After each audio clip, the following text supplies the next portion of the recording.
बच्चों देखो, ज्ञान बढ़ाओ, पढ़ते जाओ, बढ़ते जाओ। शिक्षा दर्शन। जी हाँ, पढ़ाई के साथ मस्ती भी। यह शिक्षा विभाग राजस्थान सरकार द्वारा बच्चों को टीवी के माध्यम से पढ़ाई का अपना एक अनूठा रोचक कार्यक्रम है। डीडी राजस्थान के अलावा अन्य 13 नेटवर्क चैनल पर एक साथ प्रसारित किया जा रहा है, जिसका नाम है शिक्षा दर्शन। इसके अंतर्गत आप कक्षा 1 से 12 तक वीडियो के माध्यम से अध्ययन कर सकते हैं। इस कार्यक्रम से आपको घर बैठे 5 दिन सभी विषयों की विषय वस्तु अत्यंत रोचक तरीके से समझाई जाएगी तथा शनिवार को विभिन्न क्षेत्रों की जानकारी आपको दी जाएगी। यह 3.25 घंटे चलने वाला कार्यक्रम है। राजस्थान राज्य शैक्षिक अनुसंधान एवं प्रशिक्षण परिषद उदयपुर के तत्वावधान में तैयार किया गया है।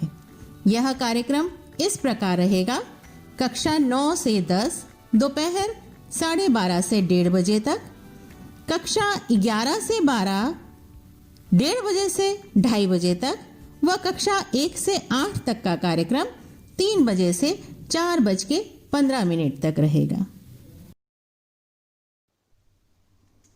नमस्कार बच्चों, राजस्थान सरकार के शिक्षा दर्शन कार्यक्रम में आप सभी का स्वागत है।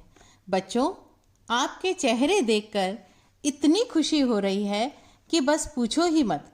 ऐसा लग रहा है कि दुनिया जहान की खुशी आपको मिल गई है। घर पर भी बैठे हैं और साथ में पढ़ाई भी हो रही है। तो बच्चों, चलिए देखते हैं कि इस कार्यक्रम में आज हम वीडियो के माध्यम से कक्षा 6 से 8 में क्या पढ़ेंगे। बच्चों, आज हम कक्षा 6 से 8 के लिए विज्ञान विषय लेकर के आए हैं और कक्षा 6 में हम सजीव, विशेषताएं एवं आवास की जानकारी लेंगे कि सजीव जीवों की क्या क्या विशेषताएं होती हैं और उनका आवास क्या होता है, वो किस तरह के आवास में रहते हैं। और कक्षा 7 में आज हम पढ़ेंगे अम्ल, क्षारक और लवण। साथ ही हम भौतिक परिवर्तन की जानकारी भी लेंगे। बच्चों, कक्षा 8 में पौधे एवं जंतुओं का संरक्षण पाठ पढ़ेंगे। इसमें हम जानेंगे कि पौधों और जंतुओं का संरक्षण किस प्रकार से किया जा सकता है और उनको हम सुरक्षित भी कर सकते हैं इस तरह से। तो बच्चों, पाठ को पढ़ने और समझने के बाद आपकी कक्षा में टेस्ट भी होते होंगे। तो उन टेस्ट के लिए आपको बहुत अच्छे से तैयारी करनी होगी। इसीलिए आप कॉपी और पेन लेकर के बैठ जाएं और मुख्य मुख्य बातों को लिखते जाएं। जिससे क्या होगा, जब आपके कक्षा में परीक्षा होगी तो आपको पूछे गए प्रश्नों के उत्तर आसानी से याद हो जाएंगे और मिल भी जाएंगे। तो चलिए, आइए शुरू करते हैं आज का पाठ।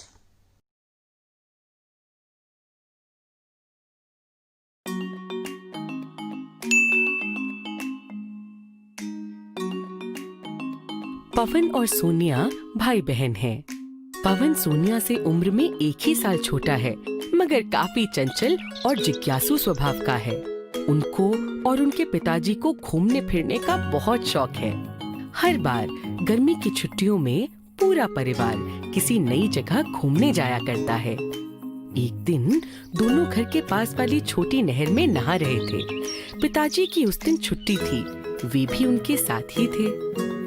पवन, चलो देखते हैं कौन पानी में ज्यादा देर तक सांस रोक सकता है। ठीक है सोनिया।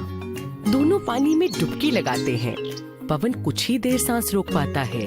सोनिया अधिक समय तक सांस रोक लेती है। तुम हार गए। देखा, मैंने कितनी देर तक सांस रोक के रखी थी। तो तुम भी कोई बहुत ज्यादा देर तक थोड़ी ना रोक पाई हो। हाँ, अब हम कोई डॉल्फिन तो है नहीं जो कि लंबे समय तक पानी के नीचे सांस रोक पाए। सोनिया, जरा सोचो, पानी में रहने वाली मछलियों और अन्य जलीय जीवों की बनावट हमसे कितनी अलग होती है। सही कहा।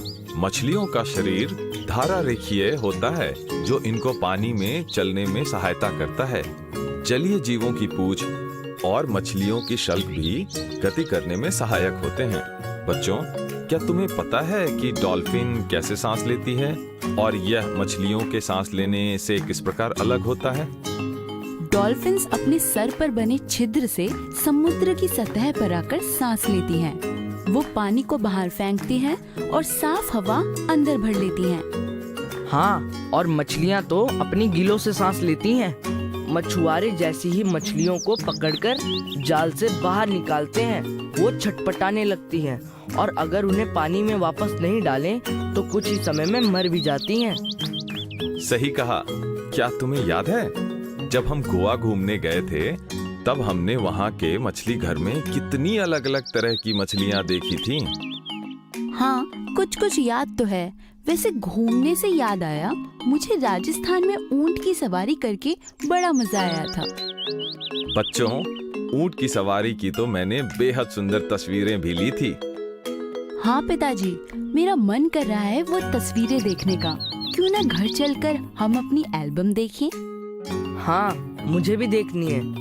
बच्चे फैमिली एल्बम देखने के लिए उत्साहपूर्वक घर की ओर चल पड़ते हैं। घर पहुंचकर वे एल्बम निकालते हैं, खोलते हैं और तस्वीरें देखने लगते हैं। ये देखो, हमारी ऊंट वाली तस्वीर। ऊंट वाले अंकल ने हमें बताया था कि ऊंट को रेगिस्तान का जहाज भी कहते हैं क्योंकि वह गर्म रेतीले रेगिस्तान में घंटों तक यात्रा कर सकता है। हाँ, उन्होंने ये भी बताया था कि उसकी कुबर में वसा होती है जिससे वह लंबे समय तक भोजन के बगैर रह सकता है। ऊंट को पसीना भी नहीं आता और वो मूत्र उत्सर्जन भी कम करता है।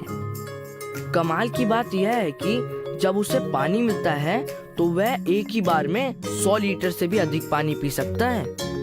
इसलिए वह इतनी गर्मी में भी कई दिन तक बिना पानी के रह पाता है। पवन, क्या तुम जानते हो, ऊंट केवल राजस्थान में ही नहीं, लद्दाख जैसे ठंडे मरुस्थल में भी पाए जाते हैं। और मजे की बात यह है कि पहाड़ों वाली ऊंट प्रजाति के 2 कुबड़ होते हैं। अच्छा, जब हम लद्दाख गए थे तब वहाँ के ऊंट नहीं देख पाए थे। लेकिन ये देखो, हमने याक के साथ कितना अच्छा समय बिताया था। बिल्कुल, याक की सवारी कितनी मजेदार थी। सिर्फ सवारी क्यों, याक का दूध भी तो कितना स्वादिष्ट था ना। दीदी, क्या याक के बाल उसे पर्वतों की घनी ठंड के अनुकूल बनाता है?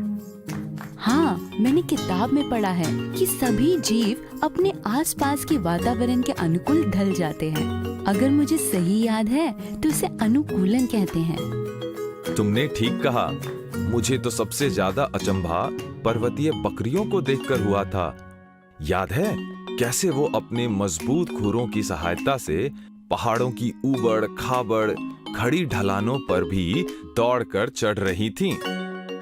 हाँ, मैं भी चौंक गया था, पर उन्हें देखना मजेदार था। वैसे देखा जाए तो अपने वातावरण के अनुकूल ढलने वाले हर जीव की काबिलियत अचंभित करने वाली है। मैंने एक बार एक रोचक किताब में पढ़ा था कि अमेरिका और कनाडा के अत्यंत ठंडे इलाकों में एक वुड फ्रॉग नाम का मेंढक रहता है। शीत ऋतु में जब सारा वातावरण बर्फ से ढक जाता है तब यह मेंढक भी पूरी तरह जम जाता है। उसके दिल की धड़कन महीनों तक रुक जाती है। ऐसा लगता है कि ये मृत हो, पर ग्रीष्म ऋतु आते ही ये दोबारा जीवित हो उठता है। सच में, यह तो बहुत ही अद्भुत है।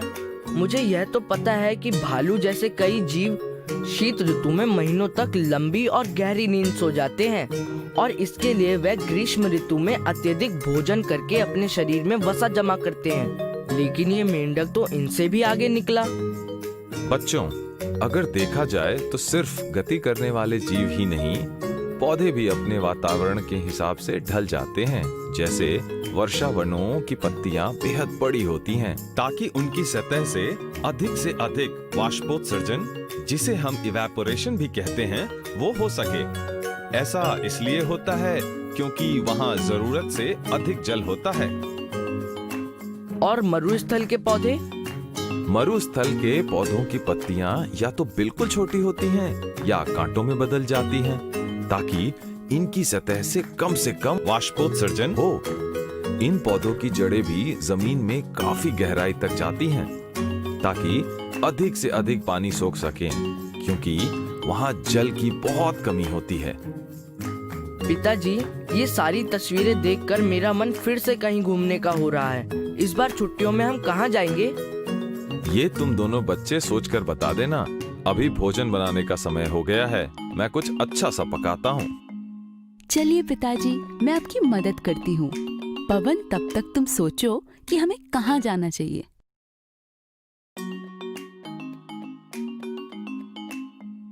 सोनिया और पवन, जो सोनिया का छोटा भाई है, कल शाम जीवों और उनके अनुकूलन की क्षमता पर चर्चा कर रहे थे।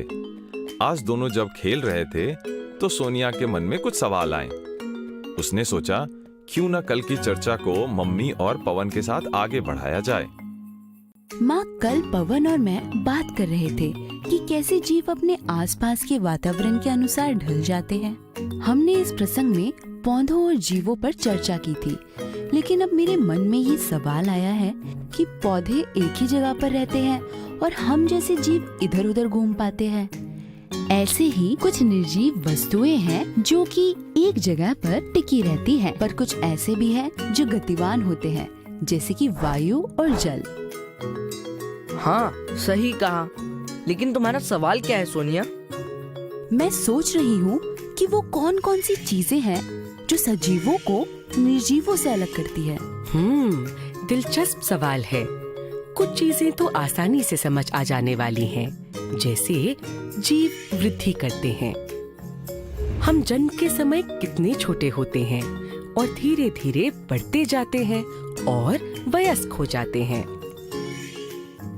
पक्षी एवं सरीसृप यानी रेप्टाइल्स जैसे जीव अंडे देते हैं, जिनमें से उनके बच्चे निकलते हैं और बड़े होकर वयस्क हो जाते हैं।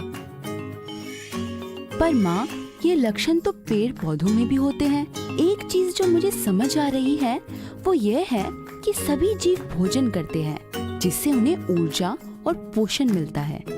हाँ, तो पेड़ पौधे भी तो सजीव होते हैं। पेड़ पौधे तो भोजन का प्राथमिक स्रोत होते हैं, क्योंकि वो प्रकाश संश्लेषण की क्रिया से अपना भोजन स्वयं बनाते हैं।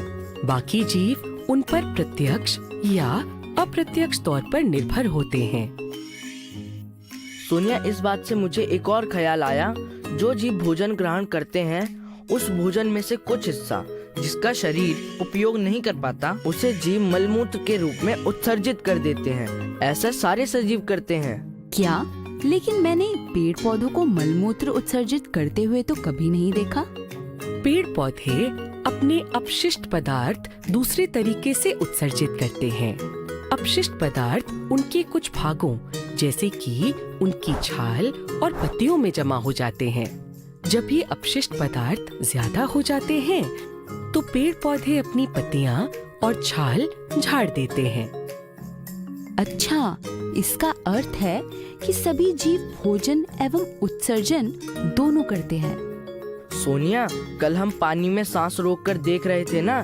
हम जीव सांस भी तो लेते हैं। अलग अलग जीवों के सांस लेने के तरीके अलग हो सकते हैं।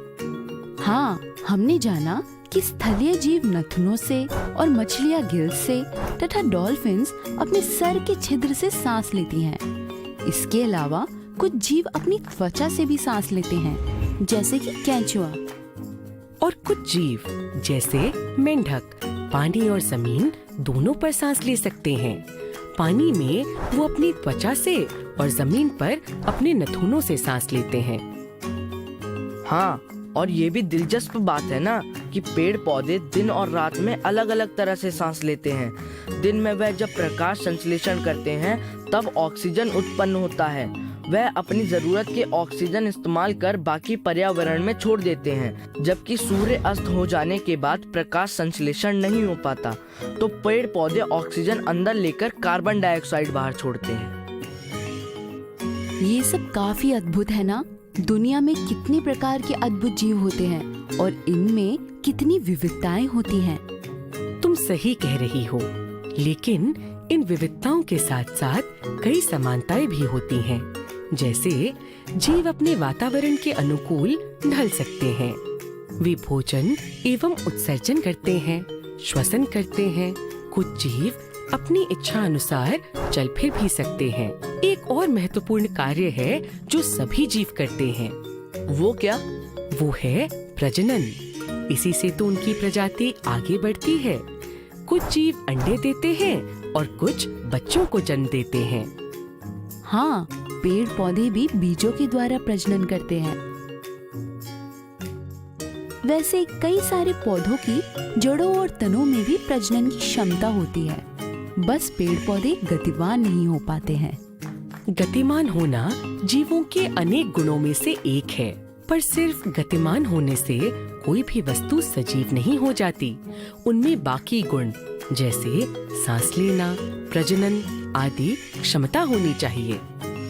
तभी वायु और जल भी गतिमान होकर भी निर्जीव है। क्या खूब समझ आया, धन्यवाद माँ। सचमुच हमारी दुनिया में वाकई बहुत विविधता है। हमने तो केवल कुछ ही जीवों पर चर्चा की है। वर्षावनों, जलाशयों, मरुस्थलों और घास के मैदानों में कितने ही जीव रहते हैं जिनके बारे में हम जानते ही नहीं। और कितने सारे सूक्ष्म जीव भी तो हैं जो हमारे आसपास की हवा, मिट्टी, भोजन, यहाँ तक कि हमारे शरीर में भी रहते हैं। हाँ, और अभी हमने जिन गुणों की चर्चा की है उनकी सहायता से हम समझ पाए हैं कि सजीव निर्जीवों से किस प्रकार भिन्न होते हैं। ये सब बहुत ही रोचक है। हमें इस बार की छुट्टियों में किसी ऐसी जगह घूमने चलना चाहिए जहाँ हम ढेर सारे अद्भुत जीवों को देख सकें। इसलिए मैंने सोचा है कि इस बार गर्मी की छुट्टियों में घूमने के लिए केरल के वर्षावनों में जाएंगे। हाँ, ये अच्छा आइडिया है। मैं भी कल यही सोच रहा था कि कहाँ जाना चाहिए। मुझे भी ये प्लान अच्छा लग रहा है। वर्षावनों में हमें ढेर सारे अद्भुत जीव देखने को मिलेंगे। अरे वाह, फिर तो हर बार की तरह बड़ा मजा आएगा। हम सब पक्का केरल घूमने जाएंगे।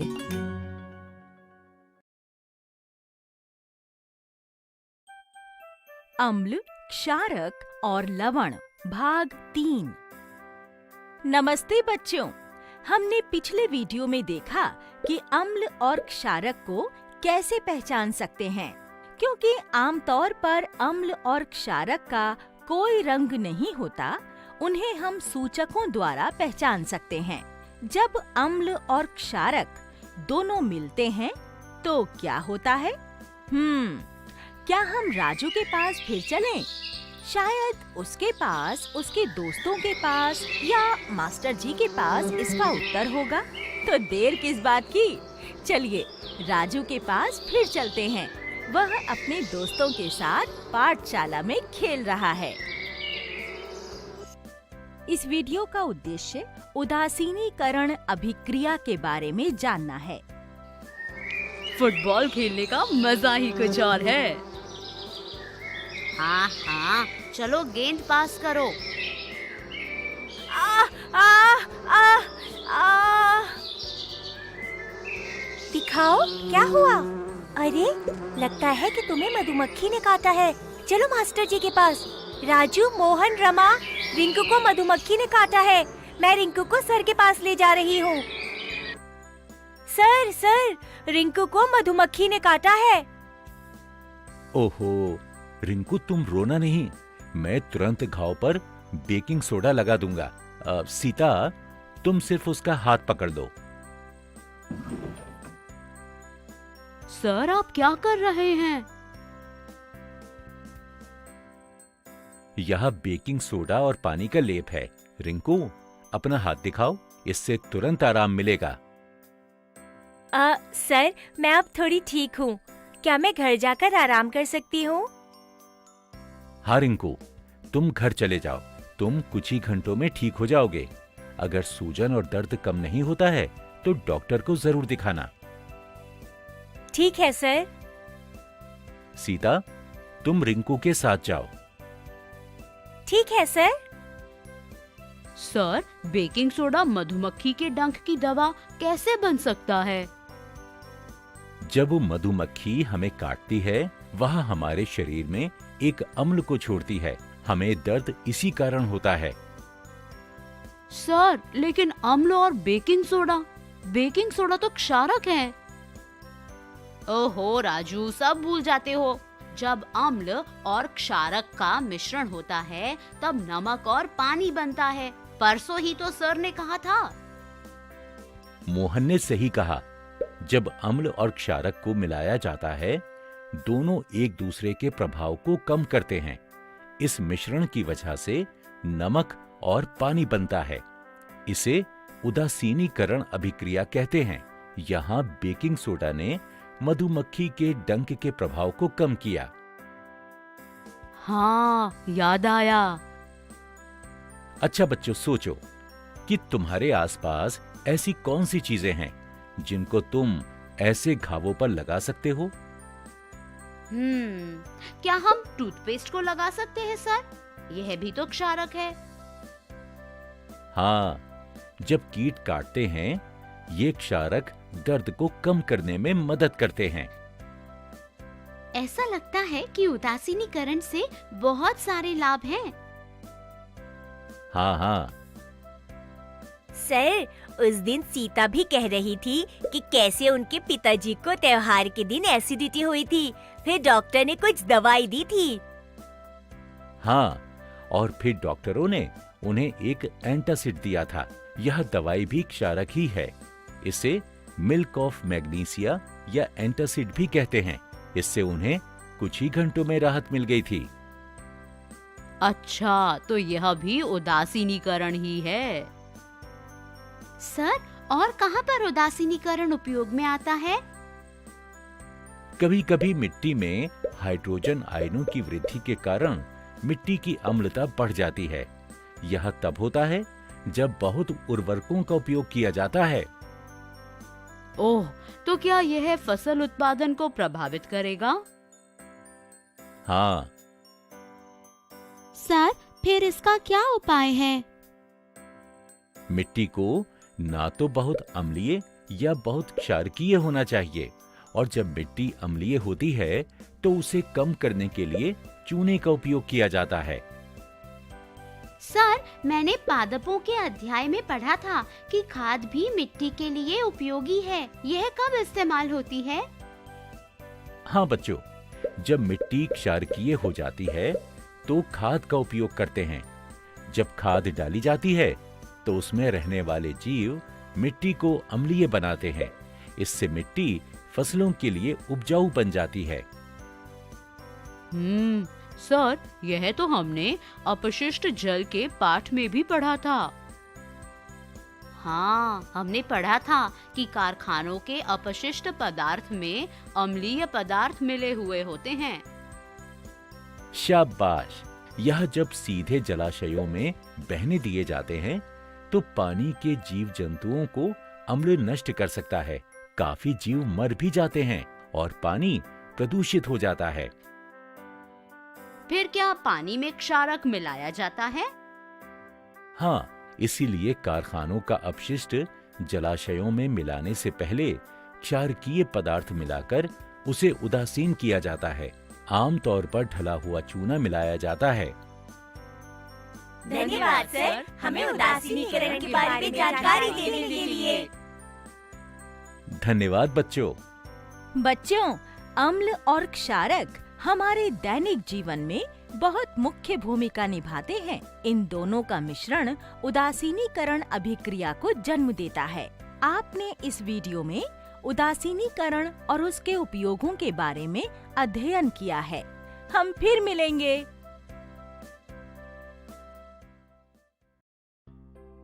भौतिक परिवर्तन। बच्चों, आपको पता है कि ठोस, तरल, गैस पदार्थों या मैटर की 3 अवस्था हैं। आग, पानी, फल, सब्जी, वाहन सभी द्रव्य हैं। द्रव्य स्थान ग्रहण करता है और हर जगह व्याप्त है। द्रव्य या तो भौतिक रूप से या रासायनिक रूप से परिवर्तित होता है। इस वीडियो में हम भौतिक परिवर्तन के बारे में जानेंगे। आइए हम इस विषय के बारे में और जानकारी प्राप्त करने के लिए बिहार के एक गांव में चलते हैं। वहां हम रमा और बाबू से मिलेंगे। रमा, रमा, जरा चूल्हे को बंद कर दो। बहुत देर से पानी उबल रहा है। पिताजी को चाय देनी है। माँ, इस बर्तन से तो पानी गायब ही हो गया। लग रहा है कि शायद पानी कुछ ज्यादा देर तक उबल गया। चलो, मैं पानी और उबालने रखती हूँ। पिताजी को चाय जो देनी है। अरे हाँ दीदी, पानी कहाँ गया? गायब हो गया क्या? पानी आकर गया कहाँ? समझाओ ना। बाबू, इधर आओ और बैठो। मैं समझाती हूँ। पानी भाप बन गया और वातावरण में मिल गया। एक उदाहरण देती हूँ। सूरज की गर्मी के कारण तालाबों, नदियों, समुद्रों आदि से पानी वाष्प बनकर उड़ जाता है और बादल बन जाता है। हवा के कारण बादल पहाड़ से टकराते हैं या उनमें पानी की बूंदों के कारण भारी हो जाते हैं और बारिश बनकर नीचे आते हैं। अच्छा, ये सब कैसे होता है? आओ, मैं विस्तार से समझाती हूँ। मैं एक बर्फ का गोला ले आती हूँ।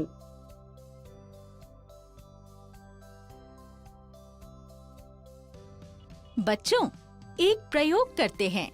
आप एक चॉक का टुकड़ा लें और इसे पाउडर बना लें। फिर पूरे पाउडर को इकट्ठा करें, थोड़ा पानी डालें और इसे चॉक के आकार में बेलकर सूखने दें। क्या आप पूरे चॉक के टुकड़े को वापस पा सकते हैं? दीदी, इस बर्फ के गोले से क्या करोगी? ये तो पिघल रहा है। ये तो अभी पानी बन जाएगा। हाँ, तुमने सही कहा। यह बर्फ पिघलकर पानी बन जाएगी। इसे भौतिक परिवर्तन कहते हैं। यदि तुम इसी पानी को फिर से जमाते हो तो यह बर्फ बन जाएगा। क्या इसका मतलब है कि ये परिवर्तन उल्टा हो सकता है? हाँ, तुम सही कह रहे हो। भौतिक परिवर्तन परिवर्ती है। जब कुछ समय पहले पानी पूरा उबल गया था, वह भाप बन गया। अगर हम उस बर्तन पर ढक्कन रख दें, पानी की बूंदें उस पर जम जाएंगी और वह भाप फिर से पानी बन जाएगा। ये दिलचस्प है। क्या ऐसे कुछ और भौतिक परिवर्तन हमारे दैनिक जीवन में देखने को मिलते हैं? हाँ हाँ, पता है, भौतिक परिवर्तन में कोई नया पदार्थ नहीं बनता है। बर्फ पिघलने पर पानी बनता है और पानी ठंडा होने पर बर्फ बन जाता है। क्या तुम ऐसे परिवर्तन का एक और उदाहरण दे सकते हो? मुझे सोचने दो। याद रखना कि भौतिक परिवर्तनों में किसी पदार्थ का रंग, आकार, पदार्थ की स्थिति बदल सकती है। हाँ, मुझे याद आया। जब हम आटे को गूंथते हैं और इसका गोला बनाते हैं, वह एक भौतिक परिवर्तन है। उस आटे के गोले से रोटी बेलते हैं, वो भी भौतिक परिवर्तन हुआ। सही कहा। बगैर सेकी हुई रोटी एक भौतिक परिवर्तन का उदाहरण है। अगर हमें रोटी की आवश्यकता नहीं है, तो हम बगैर सेकी हुई रोटी को फिर से आटा बना सकते हैं। थोड़ी सी पिसी हुई चीनी को पानी में घोलने से क्या होता है? वह घुल जाती है। ये भौतिक परिवर्तन होता है। इससे कुछ नया पदार्थ नहीं बनता है। अगर कागज फट जाता है और कई हिस्सों में बंट जाता है, परिवर्तन जरूर होता है, लेकिन द्रव्यमान में कोई बदलाव नहीं होता। यदि हम सभी फटे हुए कागजों के टुकड़ों को जोड़ेंगे, तो उनका द्रव्यमान मूल कागज के समान होगा। काफी मिश्रण भौतिक परिवर्तन के उदाहरण हैं। जैसे पानी में नमक मिलाने से वह एक मिश्रण बनता है और वह ठंडा होने पर नमक और पानी अलग अलग हो जाता है। अरे वाह, तुम्हें तो जल्दी समझ आ गया। भौतिक परिवर्तन ज्यादातर अस्थायी होते हैं। ऐसे हम कई भौतिक परिवर्तनों को हर दिन देखते हैं। दीदी, एक मजेदार बात बताऊं? जब मेरे बाल बढ़ जाते हैं तब मैं नाई के पास जाकर बाल कटवाता हूँ। यह भी भौतिक परिवर्तन है। मेरे बाल छोटे हो जाते हैं और समय के साथ बाल वापस बढ़ जाते हैं। सही कहा। चलो अब खेलने चलते हैं। बच्चों, आज हमने भौतिक परिवर्तन के बारे में ज्ञान प्राप्त किया। लकड़ी काटना, लाल और हरे रंग के पत्थर मिलाना, बर्फ का निर्माण, एक सेब काटना, पानी और रेत मिलाना, नमक और चीनी मिलाना इत्यादि भौतिक परिवर्तन के कई उदाहरण हैं। हम अगले वीडियो में रासायनिक परिवर्तन के बारे में जानेंगे। फिर मिलेंगे।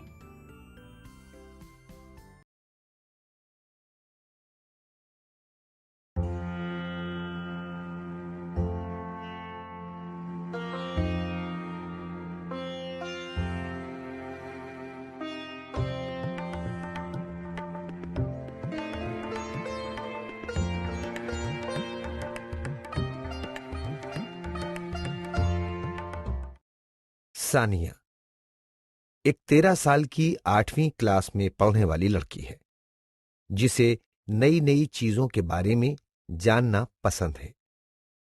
कबीर, सानिया का बड़ा भाई, जिसकी उम्र 14 साल है, वो 9वीं क्लास में पढ़ता है और सानिया को नई नई चीजें समझने में मदद करता है। मम्मी जी, सानिया की मम्मी, जिनकी उम्र लगभग 40 साल है, जो कि शहर में रहती हैं, वो सानिया को नई चीजें खोजने, जानने में मदद करती हैं। चाचा जी एक किसान हैं, उम्र 40 वर्ष। चाचा जी लगभग सभी चीजों की समझ बनाने में सानिया की मदद कर रहे हैं। दोस्तों, कैसे हो आप? आज हम सब, मम्मी, मैं, चाचा जी, भैया, मेरी मौसी के घर आए हुए हैं, झारखंड में। देखो यहाँ सब कितना हरा भरा है। मम्मी, देखो यहाँ कितना अच्छा लग रहा है। यहाँ कितने सारे पेड़ हैं। हमारे घर के पास तो बहुत ही कम पेड़ पौधे नजर आते हैं। मैं यहां पहले बहुत बार आया हूं, कई दिनों तक रहा हूं। तब तो यहां बहुत हरियाली हुआ करती थी। अब तो काफी पेड़ पौधों को काटकर दुकान और मकान बना दिए हैं। हाँ, पहले हमारे घर के पास भी बहुत से पेड़ हुआ करते थे। धीरे धीरे वो सब गायब हो गए हैं। पहले वहाँ कितनी सारी चिड़िया दिखती थी, लेकिन अब शायद ही कुछ पक्षी दिखते हैं, है ना? जब पेड़ पौधे ही नहीं तो पक्षी कैसे रहेंगे? चाचा जी के गांव में पेड़ पौधे हैं, तो वहां इतने पक्षी भी दिखते हैं। मुझे डर है, अगर यहाँ भी इसी तरह पेड़ों को काटते रहे तो कहीं यहाँ के जंगल पूरी तरह बर्बाद न हो जाएं। वैसे ये तो बहुत गलत बात है ना दोस्तों? कभी फर्नीचर बनाने के लिए, घर बनाने के लिए, तो कभी ईंधन के लिए हम अपनी जरूरतों के लिए लगातार पेड़ों को काटते जा रहे हैं। आप इस बारे में क्या सोचते हैं? तुम्हें पता है कई बार जंगलों में आग भी लग जाती है। कभी बाढ़, भूकंप जैसी आपदा से जंगल बर्बाद हो जाते हैं। इसका मतलब प्राकृतिक कारणों से भी जंगलों की बर्बादी होती है ना? सानिया, तुम जानती हो ना कि जंगलों के विनाश से क्या-क्या समस्याएं हो सकती हैं? पौधों के बिना ऑक्सीजन की मात्रा कम होगी और हमारा श्वास लेना भी मुश्किल हो जाएगा।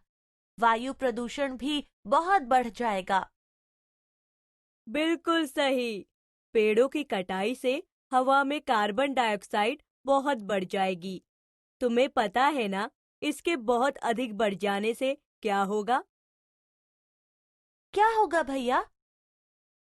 तुमने पढ़ा होगा कि पौधे अपना भोजन कैसे बनाते हैं। चलो देखते हैं कि तुम्हें उसके बारे में क्या-क्या याद है। तो बताओ, पौधे को अपना भोजन बनाने के लिए कौन सी गैस की जरूरत होती है? कार्बन डाइऑक्साइड की जरूरत होती है। शाबाश सानिया। अब सोचो कि अगर इस कार्बन डाइऑक्साइड का इस्तेमाल करने वाले पेड़ ही नहीं रहे तो क्या होगा? कार्बन डाइऑक्साइड की मात्रा बढ़ती चली जाएगी। हाँ, और इसकी मात्रा बढ़ने से पृथ्वी का तापमान भी बढ़ता जा रहा है। ओह, अच्छा, ये तो विश्व उष्णन यानी ग्लोबल वार्मिंग वाली बात है ना भैया? मैंने इसके बारे में पढ़ा था। हाँ, सही कहा। चाचा जी, आपने गांव में फसल के बारे में बताया था कि पौधों की जड़ें भूमि से जल सोखती हैं। पेड़ नहीं होंगे तो जमीन के नीचे मिट्टी में नमी नहीं रहेगी। इससे तो आपको बहुत समस्या होती होगी, है ना? बिल्कुल। इससे मिट्टी का उपजाऊपन खत्म हो जाता है, क्योंकि भूमि में जल बहुत ही कम हो जाता है। आओ मैं तुम्हें दिखाता हूं। यह है मिट्टी। इसमें कोई पेड़ पौधा नहीं। ये इस मिट्टी में ये पौधे लगे हैं। अब तुम दोनों बारी बारी से तेजी से पानी डालकर देखो क्या होता है।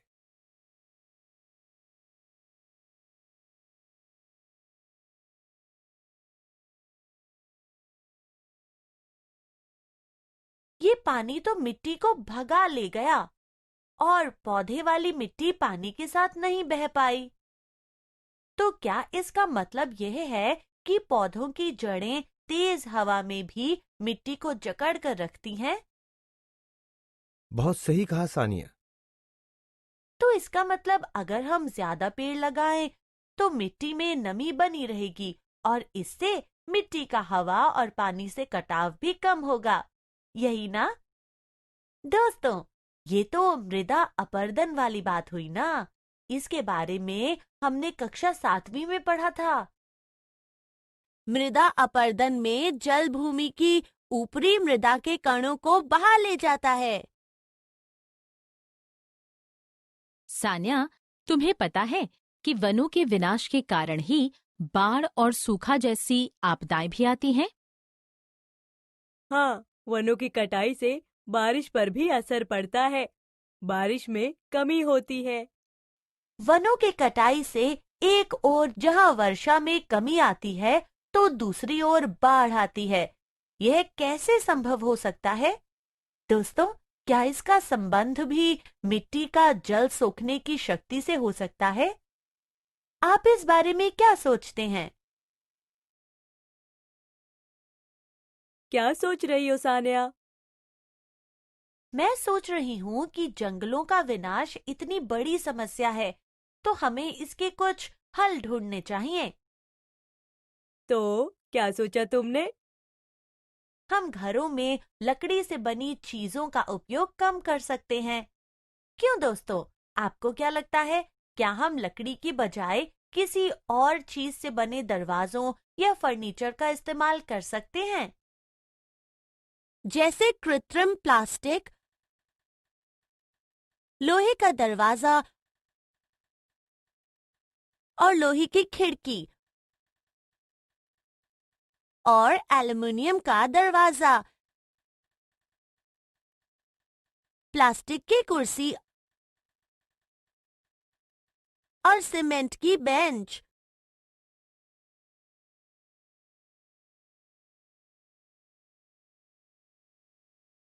तुम जानती हो, कागज भी पेड़ों को काट कर ही बनते हैं। फिर तो मैं कागज की बचत जरूर करूंगी। भैया, क्यों ना हम कागजों का दोबारा इस्तेमाल करें? कागज की लुगदी से अलग अलग चीजें बनाई जा सकती हैं। अच्छी बात है, हम अपने घर में भी यह करेंगे। लेकिन सिर्फ ऐसा करने से ही पेड़ों की रक्षा तो नहीं हो सकती। बाकी चीजों के लिए तो लोग वनों को काटेंगे ही। इसका तो एक ही हल हो सकता है कि हम जितने पेड़ों को काटते हैं उससे अधिक नए पेड़ों को लगाते रहें। आप क्या सोचते हैं भैया? तुम्हारी बात बिल्कुल सही है। हम इन बातों का ध्यान रख सकते हैं। हमें भी अपने घरों के पास पेड़ लगाना चाहिए। यदि ईंधन के लिए पेड़ की लकड़ी का इस्तेमाल करना है तो डाल कटाई इस तरह से हो कि पेड़ पूरी तरह से नष्ट ना हो। स्थानीय रूप से वैकल्पिक ईंधन के विषय में जानकारी इकट्ठा करके लोगों में जागरूकता फैलाना। सड़कों के किनारे पेड़ों की जड़ों की सुरक्षा के लिए तत्पर रहना। पेड़ के तने के आसपास सीमेंट का उपयोग करके पक्का करने से होने वाली हानि के बारे में जागरूकता फैलाना। स्कूल के आसपास के पेड़ों के स्वास्थ्य पर ध्यान देना। सारांश। आज हमने जाना वनों के विनाश और इसके कारणों के बारे में। इंसान की जरूरतों की चीजों के लिए प्राकृतिक आपदाओं के कारण वनों के विनाश के खतरनाक प्रभाव जैसे प्रदूषण बढ़ना, मिट्टी का उपजाऊपन कम होना, तापमान, गर्मी बढ़ना, बाढ़, सूखा के बारे में। वनों की सुरक्षा के उपाय जैसे कागज, लकड़ी का दोबारा प्रयोग करना, दोबारा नए वृक्ष लगाना।